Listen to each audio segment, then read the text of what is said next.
Hello दोस्तों, स्वागत है आप सबका आपके अपने चैनल फार्मेसी जोन में। मैं हूं आशुतोष शुक्ला।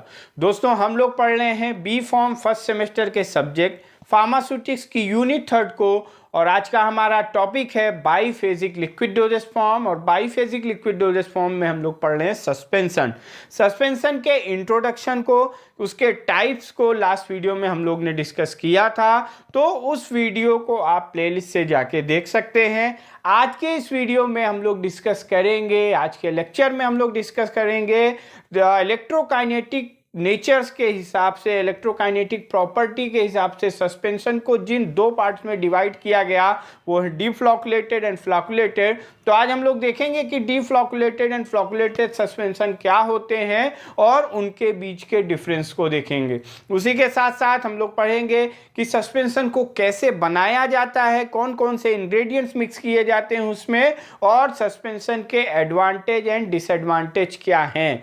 तो बने रहिए हमारे साथ, और सस्पेंशन को पूरा समझने के लिए वीडियो को लास्ट तक जरूर देखें। और अगर अभी तक आपने चैनल को सब्सक्राइब नहीं किया है तो जल्द से जल्द चैनल को सब्सक्राइब करें, ताकि आपके पास free video lectures topic wise and उनके पीडीएफ नोट्स पहुंचते रहें। तो आइए शुरू करते हैं। तो इस सस्पेंशन को जो इनका दो टाइप्स है बेस्ड ऑन इनकी इलेक्ट्रोकाइनेटिक प्रॉपर्टीज, इलेक्ट्रोकाइनेटिक नेचर या इलेक्ट्रोकाइनेटिक प्रॉपर्टी के बेसिस पे सस्पेंशन को दो पार्ट्स में डिवाइड किया गया। पहला है आपका flocculated and second one is deflocculated. Flocculated and deflocculated suspension, ये आपका इंपॉर्टेंट पार्ट है सस्पेंशन का। और ये अगर हम इसका एग्जाम पॉइंट ऑफ व्यू से भी देखें तब भी ये इंपॉर्टेंट है। एग्जाम में ज़्यादातर फ्लॉकुलेटेड एंड डीफ्लॉकुलेटेड सस्पेंशन के डिफरेंस को पूछा जाता है। तो सबसे पहले हम इसके नाम से ही समझ लेते हैं कि फ्लॉकुलेटेड क्या होता है एंड डीफ्लॉकुलेटेड क्या होता है। तो यहाँ पे जो वर्ड है एक फ्लॉक्स की जर्नल जो मीनिंग होती है, फ्लॉक्स मीन्स होता है इकट्ठा होना। तो यहाँ पे हम जो सस्पेंशन बना रहे हैं, सस्पेंशन में हमने डिस्कस किया था कि यहाँ पे दो फेज होते हैं, क्योंकि ये बाईफेजिक लिक्विड डोजेस फॉर्म है। और सस्पेंशन में जो दो फेज होते हैं, एक होता है डिस्पर्स फेज, एक होता है कॉन्टिन्यूअस फेज। डिस्पर्स फेज वो फेज होता है जिसमें सॉलिड पार्टिकल्स यूज होते हैं, फाइनली डिवाइडेड सॉलिड पार्टिकल्स होते हैं, मतलब बहुत ही कम साइज के सॉलिड पार्टिकल्स होते हैं, और सॉलिड पार्टिकल्स की रेंज होती है 0.5 से 5 माइक्रोन। तो मतलब जो सॉलिड पार्टिकल्स होते हैं वो डिस्पर्स फेज कहे जाते हैं, और जो हम व्हीकल यूज करते हैं, जो लिक्विड मीडियम यूज करते हैं, उसे कहते हैं कॉन्टिन्यूअस फेज। तो डिस्पर्स फेज कॉन्टिन्यूअस फेज में डिस्पर्स किया जाता है। तो ये जो सस्पेंशन बनता है ये एक तरीके का डिस्पर्जन सिस्टम बन जाता है, डिस्पर्स सिस्टम बन जाता है। तो उस डिस्पर्स सिस्टम में हमारे जो पार्टिकल्स होते हैं वो सॉल्युबलाइज ना होके डिस्पर्स होते हैं। तो कुछ इस तरीके का सस्पेंशन हमारा बनेगा। ये हमारे पार्टिकल्स इसमें डिस्पर्स रहेंगे। तो फ्लॉकुलेटेड सस्पेंशन में क्या होता है कि यहाँ पे ये जो सॉलिड पार्टिकल्स हैं ये एक जगह इकट्ठा हो जाते हैं, ये इकट्ठा होके फ्लॉक्स का फॉर्मेशन कर लेते हैं। तो नाम से ही इनके पता चल रहा है हमें कि फ्लॉकुलेटेड में प्रिसिपिटेट, एग्रीगेट्स या फ्लॉक्स का फॉर्मेशन हो जाएगा, और डीफ्लॉकुलेटेड में फ्लॉक्स का फॉर्मेशन नहीं होगा। तो अब हम इनके डिफरेंस को देखते हैं। तो जो सबसे पहला डिफरेंस है वो ये है कि फ्लॉकुलेटेड सस्पेंशन में जो पार्टिकल्स होते हैं ये पार्टिकल्स लूज एग्रीगेट्स फॉर्म करते हैं, लूजली एग्रीगेटेड पार्टिकल्स होते हैं। मींस ये जो पार्टिकल्स यहाँ पे इकट्ठे हो रहे हैं ये इकट्ठे तो होंगे, बट इनमें जो जुड़ाव होगा, जो एग्रीगेशन होगा, ये लूजली एग्रीगेट्स, मतलब कि आसानी से ये अलग अलग भी हो जाएंगे। तो particles in flocculated suspension are loosely aggregated, but in deflocculated suspension यहाँ पे फ्लॉक्स का फॉर्मेशन नहीं हो रहा है, यानी पार्टिकल्स इकट्ठा नहीं हो रहे हैं। So particles exist particles exist in separate entity, मतलब सभी पार्टिकल अलग अलग फेजेस, अलग अलग अपना उपस्थित रहेंगे। वहाँ पे जो भी पार्टिकल्स होंगे वो सभी अलग अलग होंगे, एक साथ वहाँ पे फ्लॉक्स का फॉर्मेशन नहीं होगा। तब अब चूंकि यहाँ पे एग्रीगेट का फॉर्मेशन हो रहा है, और हमने सस्पेंशन में डिस्कस किया था कि यहाँ पे जो पार्टिकल्स होते हैं वो सेडिमेंट हो जाते हैं। मींस अगर सस्पेंशन को थोड़ी देर के लिए रख दिया जाएगा तो जो ये सॉलिड पार्टिकल्स इसमें डिस्पर्स हैं ये धीरे धीरे धीरे धीरे सेटल डाउन हो जाएंगे, उसी को कहते हैं सेडिमेंट। तो यहाँ पे चूंकि एग्रीगेट का फॉर्मेशन हो जा रहा है इसलिए rate of sedimentation is high. Sedimentation जो रेट होगा वो हाई होगा, जल्दी सेडिमेंट फॉर्मेशन होगा, क्योंकि पार्टिकल्स इकट्ठा हो जा रहे हैं तो उनका मास इंक्रीज होगा तो वो थोड़ा फास्ट सेडिमेंट होंगे। बट यहाँ पे डीफ्लॉकुलेटेड सस्पेंशन में हमारे जो पार्टिकल्स हैं वो सेपरेट एंटिटी में यानी अलग अलग एग्जिस्ट कर रहे हैं। सो यहाँ पे सेडिमेंटेशन जो होगा वो स्लो होगा। सेडिमेंटेशन रेट जो होगा, rate of sedimentation is slow, और चूंकि सेडिमेंटेशन रेट हाई है तो सेडिमेंट का फॉर्मेशन होगा, सेडिमेंट रैपिडली फॉर्म, जल्दी से सेडिमेंट का फॉर्मेशन हो जाएगा, और यहाँ पे स्लोली धीरे धीरे फॉर्मेशन होगा। चौथा यहाँ पे फोर्थ क्या है, फोर्थ जो पॉइंट है वो ये है कि लूज एग्रीगेट होने की वजह से यहाँ पे केक का फॉर्मेशन नहीं होता है।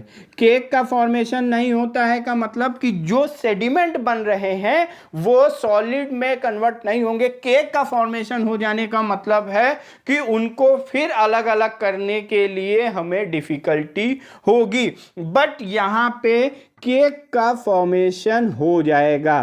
क्यों? क्योंकि स्लो सेडिमेंट का फॉर्मेशन हो रहा है। स्लो सेडिमेंट का फॉर्मेशन होगा तो धीरे धीरे पार्टिकल्स आके एक दूसरे से अटैच होंगे, और अटैच होने की वजह से यहाँ पे केक का फॉर्मेशन हो जाएगा, यहाँ पे हार्ड केक का फॉर्मेशन हो जाएगा। जो सेडिमेंट होगा, जो सेडिमेंट का मतलब जो पार्टिकल सेटल डाउन हो रहे हैं फ्लॉकुलेटेड सस्पेंशन में वो केक के फॉर्म में कन्वर्ट नहीं होंगे, but in deflocculated suspension they will convert into a hard cake. अब चूंकि यहाँ पे केक का फॉर्मेशन नहीं हो रहा है तो ये इजीली रीडिस्पर्स हो जाएंगे, क्योंकि सस्पेंशन की क्वालिटी होती है, सस्पेंशन में सेडिमेंट का फॉर्मेशन हो जा रहा है, तो इसीलिए सस्पेंशन को क्या कहा जाता है, उस पे आप देखेंगे सस्पेंशन पे, और ये एक उसकी लेबल में वहाँ पे एक ये कॉशन रहता है, एक वार्निंग रहती है कि सेक वेल बिफोर यूज, यानी सस्पेंशन को यूज करने से पहले सेक करना जरूरी होता है। वो इसीलिए कि सस्पेंशन में जो सस्पेंडेड पार्टिकल्स हैं वो सेडिमेंट हो जाएंगे, तो वो प्रॉपर उनका डिस्ट्रीब्यूशन हो उस जो भी आपका लिक्विड डोजेस फॉर्म है तो उसके लिए उनको सेक करना होता है। तो यहाँ पे जो केक का फॉर्मेशन नहीं हो रहा है, लूजली एग्रीगेट पार्टिकल्स हैं, तो वो आसानी से सेक करने पे रिडिस्पर्स हो जाते हैं। बट यहाँ पे डिफिकल्ट होता है,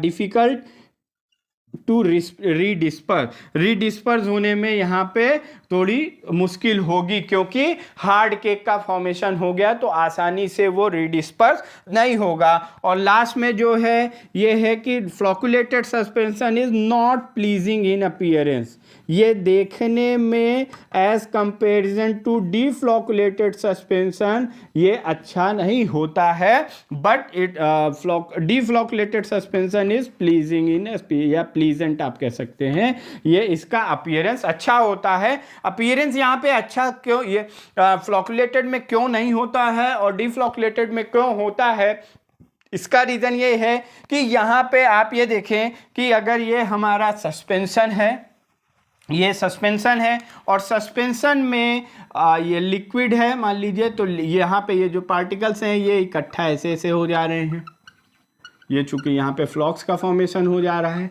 तो ये थोड़ा देखने में कम अच्छा लगता है। बट वहीं पे डीफ्लॉकुलेटेड में जो पार्टिकल्स हैं वो अलग अलग सेपरेटली एग्जिस्ट कर रहे हैं, तो ये देखने में थोड़ा अच्छा लगता है, क्योंकि यहाँ पे अगर हम देखेंगे तो यहाँ पे यूनिफॉर्मिटी मेंटेन है, बट यहाँ पे एग्रीगेट्स प्रिसिपिटेट हो गए हैं। तो जरूरी नहीं है कि सभी प्रिसिपिटेट एक ही साइज के हों, अलग अलग साइज के भी हो सकते हैं। तो इसलिए deflocculated suspension is pleasing in appearance, whereas flocculated suspension is not pleasing in appearance. तो ये हो गया आपका flocculated suspension and deflocculated suspension और उनका डिफरेंस। तो अब हम नेक्स्ट पढ़ते हैं कि formulation of suspension.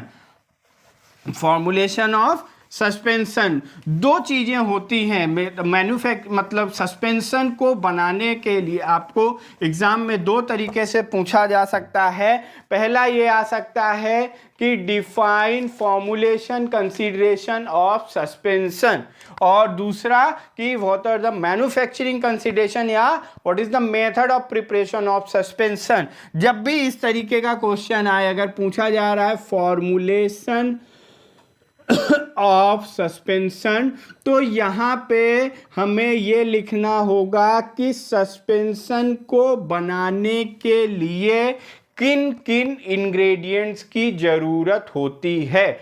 Manufacturing of suspension या method of preparation of suspension पूछा जा रहा है, तो वहां पे हम लिखेंगे कि सस्पेंशन को बनाया कैसे जाता है। तो सस्पेंशन को बनाने के लिए हम कुछ इंग्रेडिएंट का यूज करते हैं। सबसे पहला जो है हम यूज करते हैं वेटिंग एजेंट्स का। अब दूसरा यूज करते हैं सस्पेंडिंग एजेंट्स का, suspending agent. Third ingredient thickeners, fourth ingredient is buffers या पीएच एडजस्टिंग एजेंट्स। जो भी हम सॉल्यूशन ले रहे हैं उसके पीएच को एडजस्ट करने के लिए हम कुछ इंग्रेडिएंट का यूज करते हैं। And next one is colouring agent, sweetening agents और प्रिजर्वेटिव्स का भी हम यूज इसमें करते हैं। उसके साथ साथ हम फ्लेवरिंग एजेंट्स का यूज कर सकते हैं, बट जो इंपॉर्टेंट इंग्रेडिएंट्स हैं वो आपके यही हैं। तो सबसे पहला जो इंग्रेडिएंट है वो है वेटिंग एजेंट। वेटिंग एजेंट का जो यूज किया जाता है सस्पेंशन में वो पार्टिकल्स को डिस्पर्स करने के लिए यूज किया जाता है। डिस्पर्स का मतलब कि जो ये वेटिंग एजेंट होते हैं ये किसी भी पार्टिकल्स के सरफेस टेंशन को रिड्यूस करते हैं, उस वाटर के सरफेस टेंशन को रिड्यूस कर देते हैं। सरफेस टेंशन को रिड्यूस करके क्या होता है, अगर इसको हम जनरल समझें, सरफेस का मतलब सतह होती है और टेंशन का मतलब तनाव। यहां पे हम ले रहे हैं, मान लीजिए हम कोई सॉलिड ले रहे हैं, आप दो phase disperse phase and continuous phase ले रहे हैं, एक सॉलिड है एक लिक्विड है। तो सॉलिड और लिक्विड और यहां पे जो हमारा सॉलिड है उसका नेचर है कि वो उस व्हीकल में सॉल्युबलाइज नहीं हो रहा है, इसी वजह से हम सस्पेंशन बना रहे हैं। तो अब अगर सॉल्युबलाइज नहीं हो रहा है, उसमें मिक्स नहीं हो रहा है, यानी कि ये अगर मान लीजिए एक ये सॉलिड की सरफेस है, एक लिक्विड की सरफेस है, ये दोनों एक दूसरे से मिक्सअप नहीं हो रहे हैं क्योंकि इनके बीच में सरफेस टेंशन है, इनके सरफेस के बीच में तनाव है। अब अगर इन दोनों की सरफेस के टेंशन को हम कम कर दें तो देयर आर चांसेस कि ये डिस्पर्स हो जाए। तो इसीलिए हम वेटिंग एजेंट का यूज करते हैं। और मान लीजिए ये सॉलिड है ये लिक्विड है, जब हम सरफेस एजेंट का यूज कर देते हैं तो जो ये लिक्विड के ड्रॉप्स हैं ये इस सॉलिड पे आसानी से स्प्रेड हो जाते हैं और फिर ये इस पार्टिकल को वेट कर देते हैं और उस मीडियम में हमारा पार्टिकल आसानी से डिस्पर्स हो जाता है। So wetting agents are used to disperse the solid particles in particular vehicle. और इसका आपका एग्जांपल है SLS, sodium lauryl sulphate. Next है आपका सस्पेंडिंग एजेंट। सस्पेंडिंग एजेंट जो होते हैं ये विस्कोसिटी को इंक्रीज करने का काम करते हैं। सस्पेंडिंग एजेंट भी विस्कोसिटी को यूज करें इंक्रीज करेगा। उसके साथ साथ थिकनर्स जो होते हैं ये भी हमारी जो प्रिपरेशन है उसको विस्कस बनाने का काम करते हैं। अगर हम विस्कोसिटी को इंक्रीज इसलिए किया जाता है ताकि जो सेडिमेंटेशन हो रहा है सस्पेंशन में उसको कंट्रोल किया जा सके और केक का फॉर्मेशन ना हो। तो सस्पेंडिंग एजेंट का जो एग्जांपल है वो है आपका CMC, कार्बोक्सिल मेथाइल सेलुलोज का हम यूज करते हैं यहाँ पे, और carboxyl methyl cellulose and HPMC, hydroxyl propyl methyl cellulose का भी यूज किया जाता है। MC यानी मेथाइल सेलुलोज का भी यूज करते हैं। और थिकनर्स में हम यूज करते हैं गम्स का, जैसे कि गुआर गम्स हो गया, एकेसिया हो गया, टैगाकैंस हो गया, इसका हम यूज करते हैं for the thickener. And buffer, यहाँ पे pH जो भी हम सस्पेंशन बना रहे हैं जिस यूज कर रहे हैं उसके pH को मेंटेन करने के लिए हम बफर्स का यूज करते हैं, जैसे कि फॉस्फेट बफर्स हो गए आपके। ये अलग अलग टाइप के बफर्स होते हैं। और नेक्स्ट हम कलरिंग एजेंट यूज करते हैं to impart the colour. Sweetening agent यहाँ पे हम सुक्रोज का यूज कर लेंगे। प्रिजर्वेटिव जो यूज किए जाते हैं आपके ये to preserve the formulation. Preserve the formulation का मतलब है कि जो हमारा फॉर्मुलेशन है उसमें किसी भी तरीके की माइक्रोबियल ग्रोथ ना होने पाए, उस माइक्रोबियल ग्रोथ को प्रिजर्व करने के लिए हम यूज करते हैं प्रिजर्वेटिव, और वो है हमारा सोडियम बेंजोएट, मेथाइल पैराबेन। अलग अलग तरीके के प्रिजर्वेटिव्स का हम यूज करते हैं। तो these are the ingredient which are use to formulate the suspension. अब नेक्स्ट हम देख लेते हैं मैन्युफैक्चरिंग ऑफ सस्पेंशन, या हम कहें कि method of preparation of suspension, कि किस तरीके से सस्पेंशन को बनाया जाता है।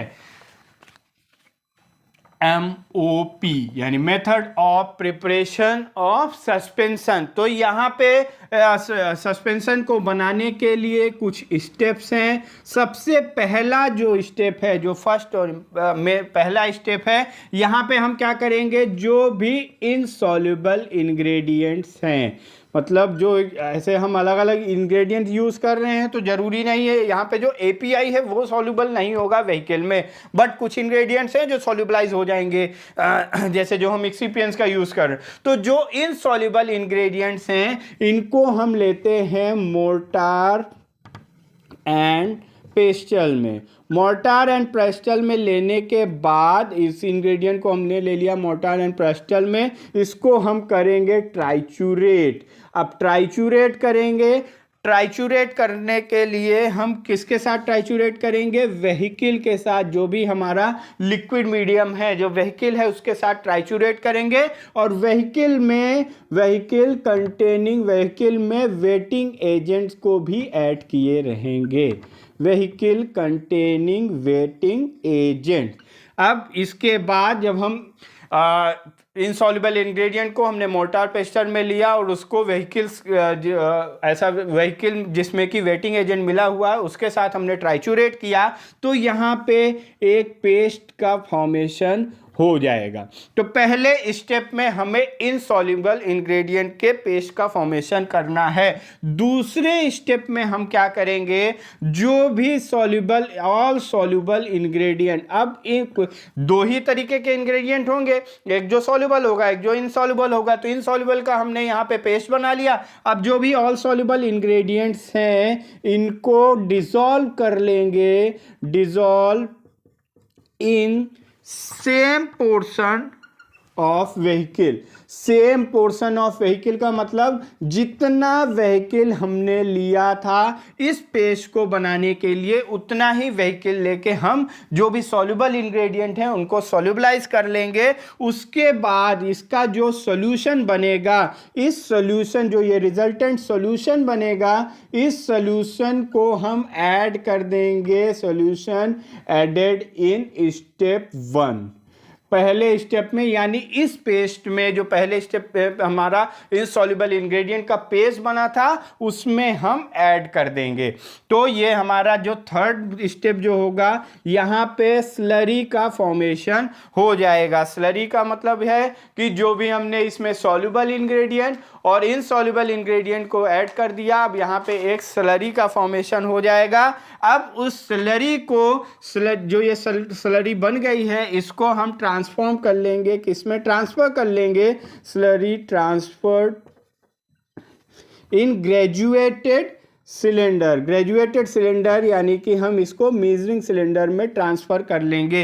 ग्रेजुएटेड सिलेंडर का मतलब वहां पे ये लेबल दिया रहेगा कि कितना मल है, उसकी क्वांटिटी वहां पे दी रहेगी, क्योंकि इससे हमें ग्रेजुएटेड सिलेंडर में जब हम ट्रांसफर कर लेंगे तो मान लीजिए हमें 100 ml बनाना है तो इस स्लरी की कितनी अमाउंट है वो हमें पता चल जाएगी। उसके बाद हम आगे वॉल्यूम मेकअप कर लेंगे। ग्रेजुएटेड सिलेंडर में हम ट्रांसफर कर लेंगे, उसके साथ जो पेस्टर मोटर है उसको हम रिंस कर लेंगे, सक्सेसिवली रिंस करेंगे। और जो rinse with vehicle, motor Pasteur rinse with vehicle की हेल्प से उसे हम रिंस कर लेंगे और उसको भी इसी ग्रेजुएटेड सिलेंडर में ऐड कर लेंगे। तो ये हमारा तीसरा स्टेप हो गया। चौथे स्टेप में हम ये ऑब्जर्व करेंगे कि हमारा जो सस्पेंशन है वो फ्लॉकुलेटेड है या डीफ्लॉकुलेटेड है, या जो हमारा सस्पेंशन वो उसमें जो पार्टिकल्स हैं वो सस्पेंड हो गए हैं पूरी तरीके से। चौथे स्टेप में हमने ऑब्जर्व कर लिया, हमने अपने सस्पेंशन के टाइप को पता कर लिया। देन फाइनली फिफ्थ स्टेप में हम क्या करेंगे, वॉल्यूम को मेकअप कर देंगे। वॉल्यूम मेकअप विथ व्हीकल, जो भी व्हीकल है उसकी हेल्प से वॉल्यूम को मेकअप कर लेंगे। उसके बाद इसको जिस भी कंटेनर में हमें पैक करना है उस कंटेनर में ट्रांसफ़र करके इसकी लेबलिंग कर लेंगे।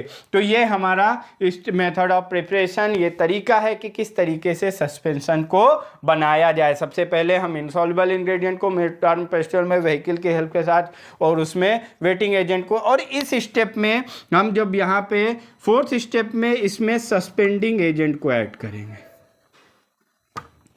तो ये पहले हमने इनसॉल्युबल इंग्रेडिएंट को पेस्ट बनाया मोटार पेस्टर में with the vehicle containing waiting agent. दूसरे में हमने सॉल्युबल इंग्रेडिएंट का डिसॉल्व व्हीकल में डिसॉल्व करके उनको सॉल्यूशन बनाया, और इस सॉल्युबल इंग्रेडिएंट के सॉल्यूशन को हमने पेस्ट में ऐड कर लिया। स्लरी का फॉर्मेशन हुआ, उस स्लरी को ग्रेजुएटेड सिलेंडर में ट्रांसफर किया, फिर उसमें सस्पेंडिंग एजेंट ऐड किया और फाइनली वॉल्यूम मेकअप कर दिया। तो ये हो गया हमारा method of preparation of suspension. अब इसके एडवांटेज डिसएडवांटेज क्या है कि हम जो भी ऐसे जो मतलब जो सॉलिड पार्टिकल सॉल्युबल नहीं हैं उनको हम सस्पेंशन के फॉर्म में बना सकते हैं। टेस्ट को मास्क किया जा सकता है, और कुछ ऐसे जैसे प्रोकेन जी है, प्रोकेन पेनिसिलिन जी, ऐसे कुछ केमिकल्स हैं जो सस्पेंशन के फॉर्म में अच्छा स्टेबल रहते हैं और सस्पेंशन की बायोअवेलेबिलिटी भी अच्छी होती है। बट डिसएडवांटेज ये है कि सस्पेंशन को बनाने में थोड़ी डिफ़िकल्ट कई स्टेप्स हैं, और इसमें देयर आर, क्योंकि ये लिक्विड फॉर्मुलेशन है तो there are chances of chemical degradation या फिजिकल डिग्रेडेशन के चांसेस हैं। तो गाइज ये था हमारा सस्पेंशन के फ्लॉकुलेटेड एंड डिफ्लॉकुलेटेड के डिफरेंस के बारे में, सस्पेंशन के फॉर्मुलेशन कंसिडरेशन एंड उनके method of preparation. I hope कि आपको ये टॉपिक समझ में आया होगा। इस टॉपिक के पीडीएफ नोट्स को आप डिस्क्रिप्शन बॉक्स में दिए गए लिंक से डाउनलोड कर सकते हैं, और इस टॉपिक से रिलेटेड कोई भी क्वेरी हो तो आप कमेंट बॉक्स में ड्रॉप कर सकते हैं। Thank you very much.